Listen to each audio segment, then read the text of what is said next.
নমস্কার বন্ধুরা, আবার একটা নতুন ভিডিও নিয়ে আপনাদের সামনে চলে এসেছি। তো এই ভিডিওতে আমি দেখাবো যে আমি কাসোল থেকে মানালি যাচ্ছি কুলু হয়ে, আর অবশ্যই প্যারাগ্লাইডিং করে। আমি আগে আরেকটা মানালির ভিডিও শেয়ার করেছি, সেখানে কিছু কিছু ডিটেলস আমি শেয়ার করেছি। তো ওইটা ডিটেলস ভিডিও, ওই ভিডিওটা মানালির আপনারা দেখে নেবেন যদি চান তো, আর নইলে আমি আই বাটনে দিয়ে দেবো।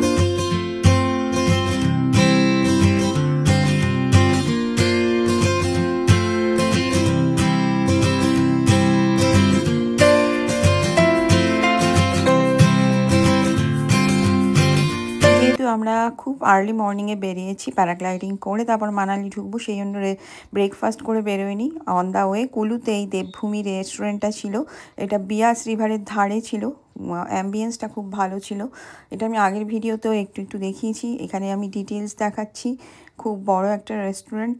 তো এইখানে পাথরের টেবিল আর চেয়ারে, এইটা বিয়াস রিভার পাশে বয়ে যাচ্ছে, এর ধারে বসে ব্রেকফাস্ট। তো এটার মজাই আলাদা। I know you told your friend you're not okay, and tell me what's wrong and why you never said you felt that way. Guess you're trying to stay strong and fake a smile until I look away. But I've known you too long, it hurts to watch your blue eyes fade to gray as you fade away, as you fade away. Yeah, I'm about to fade away, cause every time I wake up I feel like it's Monday. Something's going wrong with all the chemicals up in my brain. All of a sudden I don't look at anything the same way. Gotta build up of my thoughts sitting in an ashtray. Hello, আমার পেছনে বিয়াস river, আর আমি যেটা বললাম এইখানে এই টেবিলটায় পাথরের table আর চেয়ারে আমরা, এই রেস্টুরেন্টের নাম দেবভূমি, আমরা এখানে ব্রেকফাস্ট করতে এসেছি। কুল্লুতে আছি। আমরা যাব মানালি, কাসোল থেকে আসছি। আর আমরা প্রথমে মানে অন দ্য ওয়ে আমরা প্যারাগ্লাইডিং আর রিভার র্যাফটিং করে নেব। তো তার আগে হোটেল থেকে বেরিয়েছিলাম 8টার সময়। তো খুব খিদে পেয়েছে, সেই জন্য ব্রেকফাস্ট করতে এসেছি। আর এই জায়গাটা আমার ভীষণ ভীষণ ভীষণ ভালো লাগছে, কারণ বিয়াসের ধারে খাওয়া দাওয়া জাস্ট অ্যামেজিং। যাই খাওয়া হোক, ব্রেকফাস্ট খুবই সামান্য খাবো, কারণ আমরা এরপর যথেষ্ট অ্যাক্টিভিটিস করব। প্যারাগ্লাইডিং মানে অনেকটা উপরে যাব, রিভার র্যাফটিং, তো হালকাই খাবো।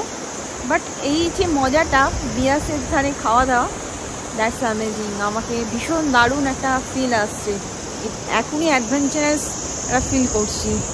তো আপনারা কুল্লুতে বা মানালির দিকে এলে এই রেস্টুরেন্টটা ট্রাই করতে পারেন। এই রেস্টুরেন্টটার নাম হচ্ছে দেবভূমি, বেশ বড় রেস্টুরেন্ট।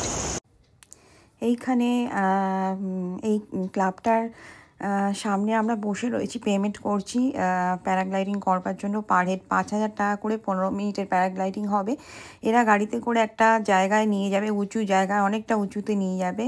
সেইখান থেকে এদের প্যারাগ্লাইডিংটা হবে, পাইলট থাকে সঙ্গে। আর মোটামুটি ওই 10 থেকে 15 মিনিটের মতন হয়। একটা এদের জিপ আছে, তাতে করে নিয়ে যায়। এখানে আমরা বসে রয়েছি, আমাদের গাড়ি থামিয়ে প্যারাগ্লাইডিং করে আবার এরা আমাদের এখানেই নিয়ে আসবে। তখন আমাদের নিজেদের গাড়িতে করে আবার আমরা মানালি রওনা দেব। I know you told your friend you're not okay, and tell me what's wrong and why you never said you felt that way. Guess you're trying to stay strong and fake a smile until I look away. But I've known you too long, it hurts to watch your blue eyes fade to gray as you fade away. এই গ্রাউন্ডটাতেই নামিয়ে নিয়ে আসে। এই যে গ্রাউন্ডটা, এই paragliding গুলো এরা বস্তায় ভর্তি করছে সব, মানে ওপর থেকে আমরা উঠতে উঠতে এই গ্রাউন্ডটাতেই চলে আসবো।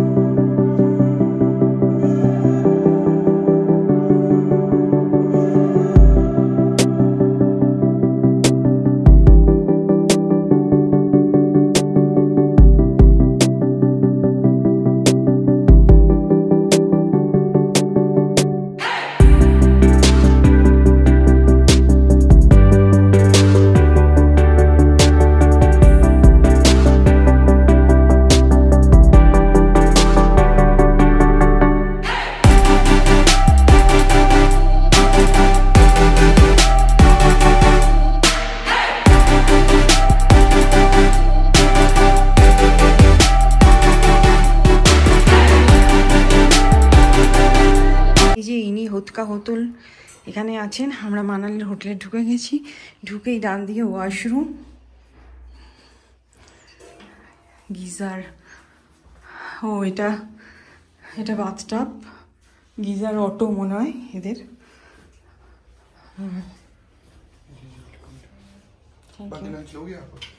हाँ हो गया।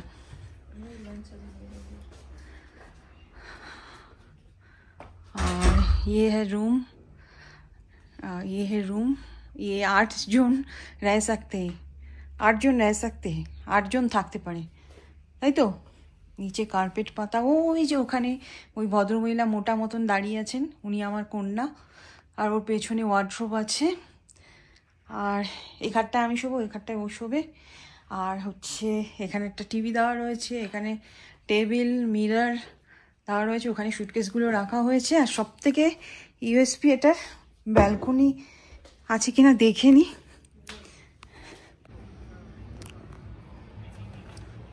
একটা ব্যালকনি, প্রচণ্ড রোদ, আর বাইরে রয়েছে গার্ডেন। তো এটা অলমোস্ট 3 স্টার হোটেল একটা। এই হচ্ছে বাইরের ভিউ হোটেল থেকে। এতটাই সুন্দর হোটেলটা কি এখান থেকে বেরোবার আর ইচ্ছে করবে না।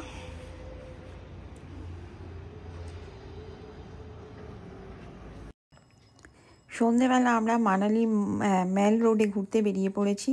তো এখানে একটা মন্দির আছে শেরাওয়ালি, সেই মন্দিরটা ঘিরে পুরো মেল রোডটা বা মল রোডটা রয়েছে।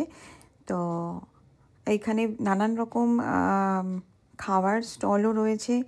এছাড়া বাস, ট্যাক্সি, প্রাইভেট কার এগুলো এখানে বুক করা যায়। এইচপিটিডিসির বাস স্ট্যান্ড রয়েছে, এখান থেকেই কিন্তু দিল্লি, চণ্ডীগড় দূরে দূরে সমস্ত বাসগুলো ছাড়ে। এইসব প্রাইভেট ট্যাক্সি স্ট্যান্ডগুলোও রয়েছে যেখানে ভলভো বাস বা প্রাইভেট কার ছাড়ে সাইট সিন করবার জন্য। আর এই হচ্ছে সেই মন্দিরটা, দুর্গা মাতা মন্দির বা শেরাওয়ালি মন্দির। আর এই যে এখানে পুজো দেওয়া হচ্ছে, খুব সুন্দর করে সাজানো মায়ের মন্দিরটা। আর চারিদিকে এটা ঘিরেই কিন্তু মল রোডটা। মায়ের মূর্তিটা খুব সুন্দর, একটা ঘাগরা পরানো, খুব সুন্দর এই দুর্গা মাতা বা শেরাওয়ালি। আর সন্ধ্যেবেলা গান চলে, ভক্তিমূলক গান, তো পরিবেশটা খুব ভালো লাগে। এরপর আমরা দোকান বাজার করবার চেষ্টা শুরু করলাম, কী কী কেনা যায়। এইটা কিন্তু মানালির আমার 3rd ট্রিপ। আমি এর আগে মে মাসে এসেছিলাম, আর তার আগে 2022-এর ডিসেম্বরে এসেছিলাম। তো 3 নম্বর মানালি ট্রিপে আর কি কি নেওয়া যায় সেটাই ভাবছিলাম। তো আর নানান রকম জিনিস, মল রোডটা বিশাল বড়। ব্যাগ, উলেন গুডস, এখান থেকে আমি 3টে শাল নিয়েছিলাম, সেমি পশমিনা, বাট কুলুতে বেশি ভালো পাওয়া যায় পশমিনা শাল। তো এইগুলো কতটা জেনুইন আর কি সেই বিষয়ে একটু সন্দেহ আছে, না চিনলে ঠকে যাওয়ার চান্স। পশমিনা কিন্তু খুব পাতলা আর লাইট ওয়েট হয়, কিন্তু খুব গরম হয়। কোনো ভারী মোটা কাজের শল কিন্তু পশমিনা বলে এরা চালিয়ে দিলে সেটা কিন্তু পশমিনা হয় না। এখানে যে পশমিনাগুলো নিয়েছিলাম আমি, সেগুলো মোটামুটি 6,000-7,000 টাকা করে দাম ছিল। ওগুলো ওই 40-60 মানে 40% পশমিনা। কারণ অরিজিনাল পশমিনা স্টার্টিং শুরু হয় থান 12,000-15,000 টাকা থেকে। তো পশমিনা বলে চালিয়ে দেয় এরা, কিন্তু আসলে পশমিনা নয়। এটা হচ্ছে পরের দিনের ভিডিও। আমরা বেরিয়ে পড়েছি সাইট সিইং করবার জন্য। প্রথমে আমরা রোটাং যাব, শিশু যাব, তারপর যাব হচ্ছে সোলাং ভ্যালি। আর তারপরের দিন আমাদের প্ল্যান আছে সেথান ভ্যালি যাওয়ার। যদিও সেথান ভ্যালিতে সেরকম কিছু দেখার নেই একটা ফলস ছাড়া। আর সেথান ভ্যালিতে নদী আর ফলস রয়েছে, কিন্তু ওইটা শীতকালে খুব ভালো লাগে দেখতে, কারণ স্নো জমে, চারিদিকটা স্নো জমে দারুণ দেখায়। তো গরমকালে মানে অক্টোবর মাসে অত বেশি সুন্দর নয়, গ্রিনারি থাকে, দ্যাটস ওয়াই। আর এখানে আমরা অটল টানেল হয়ে প্রথমে, তারপরে যাব হচ্ছে রোটাং, তারপরে শিশু, আর তারপরে সোলাং ভ্যালি হয়ে মানালি ব্যাক করবো।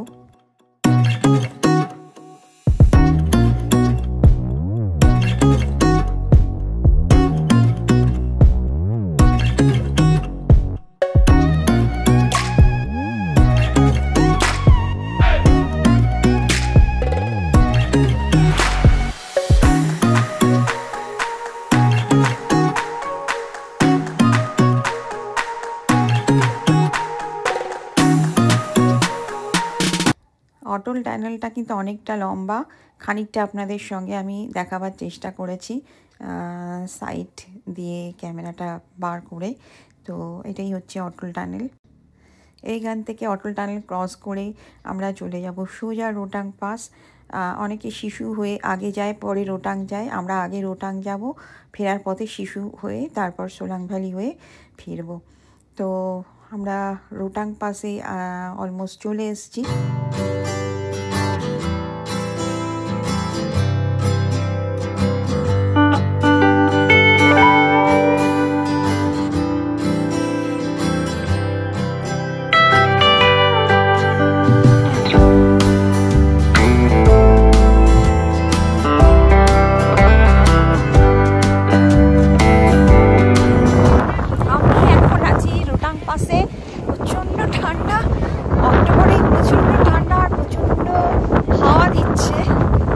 ওয়ার্মার পরে আসিনি, তার ফল হাতে হাতে বুঝতে পারছি। আর এখানে দেখাচ্ছি এটিভি রাইড আছে, ঘোড়া আছে। এটা হচ্ছে এটিভি কার, এইগুলো করে চারিদিকটা ঘোরা যায়। এগুলো জয় রাইডের মধ্যে পড়ে। এছাড়া ঘোড়াও আছে কয়েকটা। তো সেই ঘোড়া চড়ে এই ভ্যালিটা, রোটাং পাস অ্যাকচুয়ালি একটা ভ্যালি টাইপের, সেখানে ঘোরা যায়। কিন্তু প্রচণ্ড হাওয়া দিচ্ছিল, তো আমাদের একদমই ইচ্ছে ছিল না এই সমস্ত অ্যাডভেঞ্চারমূলক কাজকর্ম করবার। আমরা কয়েকটা ছবি তুলে ম্যাগি, এখানে ম্যাগি, চা আর কারি চাওয়াল বিক্রি হচ্ছিল, তো আমরা ম্যাগি আর চা খেলাম।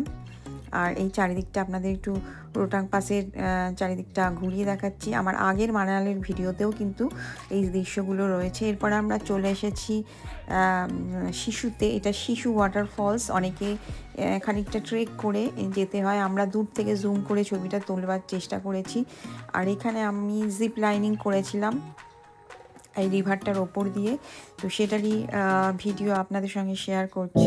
I know you told your friend you're not okay, and tell me what's wrong and why you never said you felt that way. And guess you're trying to stay strong and fake a smile until I look away. But I've known you too long, it hurts to watch your blue eyes fade to gray as you fade away, as you fade away. এরপরে আমরা চলে যাচ্ছি সোলাং ভ্যালির দিকে। Solang valley আমি 2022-এর কিছু দৃশ্য আপনাদের সঙ্গে আগের মানালির ভিডিওতে শেয়ার করেছি। পুরোটা স্নো জমে থাকে এবং নানান রকম স্নো অ্যাক্টিভিটিস হয়। তো আমরা সোলাং ভ্যালির দিকে যাচ্ছি। এখন কিন্তু সোলাং ভ্যালি স্নো নেই, স্নোটা ডিসেম্বর মাস থেকে পড়তে শুরু করে। এটা হচ্ছে সোলাং ভ্যালি, এটা কিন্তু পুরো সাদা হয়ে থাকে। আমি আগের মানালির ভিডিওতেও দেখিয়েছি আপনাদের কিছু বরফে ঢাকা সোলাং ভ্যালির দৃশ্য। এরপর আমরা মানালি চলে আসি। এটা মানালির নাইট ভিউ। চারিদিক মানালি শহরটা এরকমভাবেই দেখায়। আমাদের হোটেলটা যেহেতু 5 তলায়, আমি ওপর থেকে খানিকটা দেখানোর চেষ্টা করছি। আর নিচে এই যে এদের একতলায় গার্ডেন রয়েছে। আজকে আমরা চলে এসেছি সেথান ভ্যালিতে। তো সেথান ভ্যালি মানালি থেকে 1 ঘন্টার রাস্তা, বেশি দূর না। সোলাং ভ্যালিও কিন্তু 1 ঘন্টার রাস্তা, সেথান ভ্যালিও 1 ঘন্টার রাস্তা। তো 1 ঘন্টা না, তারও কম। তো আর এখানে এই যে কুলকুল করে বয়ে আসছে, এটা একটা নদী।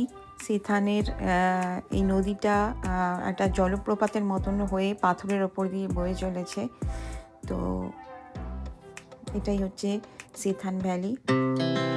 Our hearts beat to the city streets. We began to feel the fire. We rise like tall buildings as the chemicals they take us higher. The night's young and it's just begun as she puts her hand in mine. এখান থেকে মানালি ফেরবার সময় প্রচুর আপেলের বাগান দেখেছি। October মাস অনেক apple তোলা হয়ে গেছে, জুলাই আগস্টেই তোলা হয়ে যায়। কিছু আপেল গার্ডেনে রয়ে গেছে, এরা নিজেরা খায় বলে। তো সেই আপেলগুলোর ছবি আপনাদের সঙ্গে শেয়ার করছি। এই আগস্ট, সেপ্টেম্বর, অক্টোবর মাসে আপনারা এলে আপেল দেখতে পাবেন প্রচুর। আর খুব ভালো লাগে। এই আপেল তো আমরা নিচে এভাবে দেখতে পাই না, তো কিন্তু এখানে হাত দেওয়া বারণ, স্ট্রিক্টলি প্রহিবিটেড এই অ্যাপেল গাছে বা অ্যাপেল ছেঁড়া। তো আর এরপরে আমরা হাদিম্বা দেবী টেম্পলে গেছিলাম, সেখানটাও ঘুরে দেখে এসেছি। হাদিম্বা দেবী টেম্পল খুবই সুন্দর একটা জায়গা, আর বা হিড়িম্বা টেম্পল বলে বাংলা ভাষায়, এরা হাদিম্বা টেম্পল বলে। তো যাই হোক, খুব সুন্দর জায়গা। এরপরে আমরা তারপরের দিন চলে যাব মানালি থেকে চণ্ডীগড়।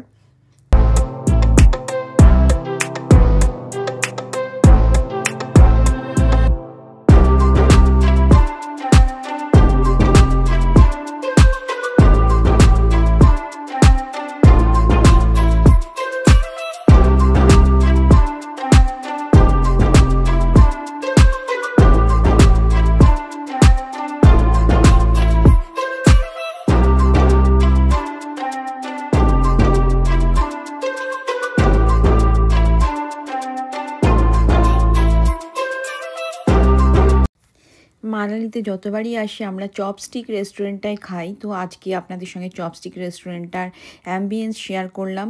টোটাল 3 তলা মিলে চপস্টিক রেস্টুরেন্ট। এখানে অথেন্টিক চাইনিজ ফুড পাওয়া যায়, স্পেশালি ট্রাউট ফিশ গ্রিলড বা trout fish fry with finger chips with salad. এই ডিশটা আমার এখানকার ভীষণ ফেভারিট, কারণ হিলস এরিয়ায় না এলে তো ট্রাউট ফিশ পাওয়া যায় না। স্পেশালি ট্রাউট ফিশটা এই হিমাচল বা কাশ্মীরের দিকেই পাওয়া যায়। তো এটা আমি ট্রাই করেছিলাম। আপনারা যদি যান তাহলে এই ডিশটা অবশ্যই ট্রাই করবেন। আর বারান্দা থেকে পুরো মল রোডটা দেখাও যায়, খুব ভালো লাগে। মানালিকে বিদায় জানিয়ে আমরা চলেছি চণ্ডীগড় দিকে। চণ্ডীগড়ে একটা রাত থাকবো। মানালি থেকে চণ্ডীগড় যেতে লাগে 7 ঘন্টা, আর চণ্ডীগড় থেকে মানালি আসতেও লাগে অলমোস্ট 7 ঘন্টা। 7 ঘন্টা এই কারণে বলছি, কারণ টোটালি 7 ঘন্টাই লাগে, 6:30 থেকে 7। আর কারণ আমরা মাঝে মাঝে টি ব্রেক বা লাঞ্চ ব্রেক নিই, টোটালটা ধরেই 7 ঘন্টা লাগে। আর আমি ডিরেক্ট দিল্লি থেকে মানালি আসি না, আমি চণ্ডীগড়ে হল্ট নিয়ে আসি, কারণ রাত্রে আমি ট্রাভেল করতে পারি না। আপনারা চাইলে দিল্লি থেকে রাতের বাস ধরে মানালি আসতে পারেন চণ্ডীগড়টাকে স্কিপ করে। এইখানে আমরা চা খেতে নেমেছিলাম বিয়াস নদীর ধারে, খুব সুন্দর ভোরবেলা, ভালো লাগছিল। আমার মনে হয় ভিডিওটা অনেক লং হয়ে গেছে, এবার স্টপ করা দরকার। আপনাদের ভিডিওটা ভালো লেগেছে কিনা জানাবেন কমেন্ট বক্সে কমেন্ট করে, আর যদি কিছু সাজেশন থাকে অবশ্যই জানাবেন। আর আমার চ্যানেলে নতুন হলে চ্যানেলটাকে সাবস্ক্রাইব করে বেল আইকন প্রেস করে দেবেন। দেখা হচ্ছে পরবর্তী ভিডিওয়ে। Tata, bye bye.